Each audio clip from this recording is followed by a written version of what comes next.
Hi, everyone. Happy Wednesday. This is Jane Wolski, your partner for bookkeeping and operational support. And I have with me, as always, Irene Sinasky, partner at Sinasky University, and she's your employment partner. So today we'd like to talk about the full-time versus part-time classifications.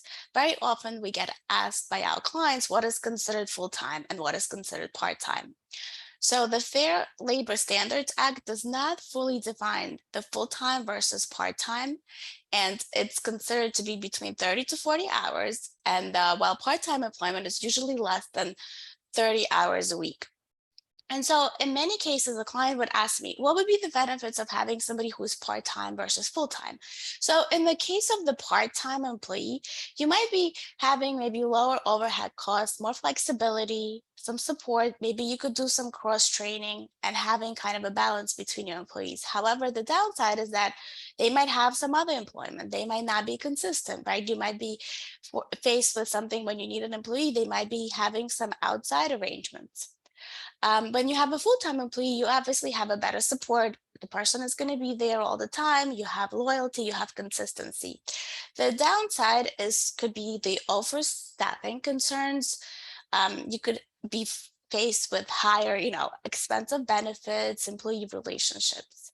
And right now, I'd like to turn it over to Irene to discuss proper classifications for various benefits and PTO between part-time versus full-time employees.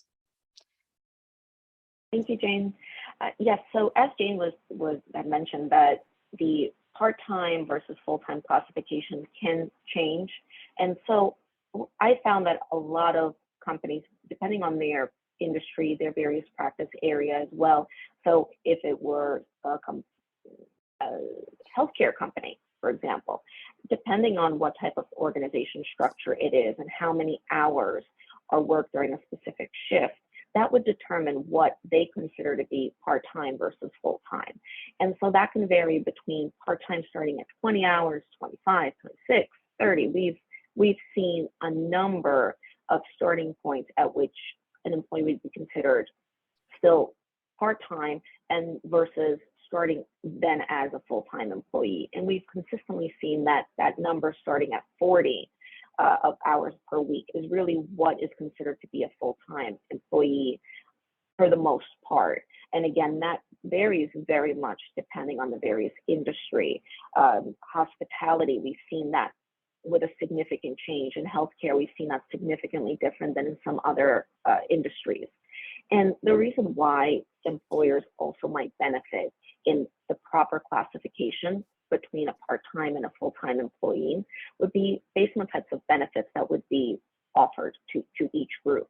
And so, of course, here you have to be very, very careful.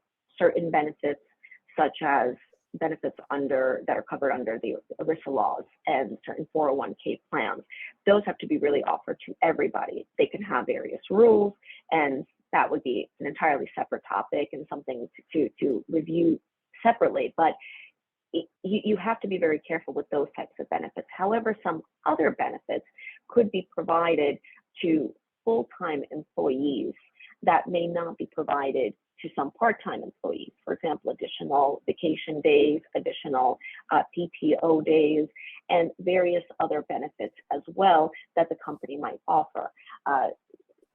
Again, this may or may not cover certain health care and health insurance. But if, for example, there is an HRA, a healthcare reimbursement account, or flexible spending account, these might be offered at different rates depending on also the employment classification.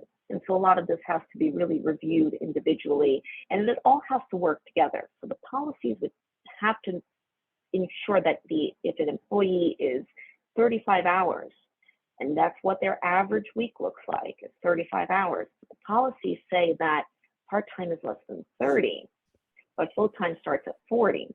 We found that a lot of the times that's how the policies are written, and that creates a gap. And that gap, of course, creates questions for the future. Well, where does this employee fall into then? And so that's something definitely to review. And I always bring it back to policies because the law will establish parameters. A lot of the times afterwards, the policies really create and establish your day-to-day protocols as well. So I always recommend this is something that, especially in this area, when it's the classification of part-time versus full-time and the leading benefits that can come from it, that's something to definitely be reviewed individually.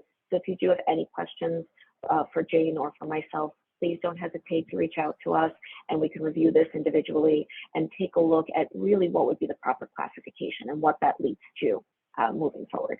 So as always, feel free to reach out to us. Thank you so much, everyone. Thanks, Irene. Bye, everyone.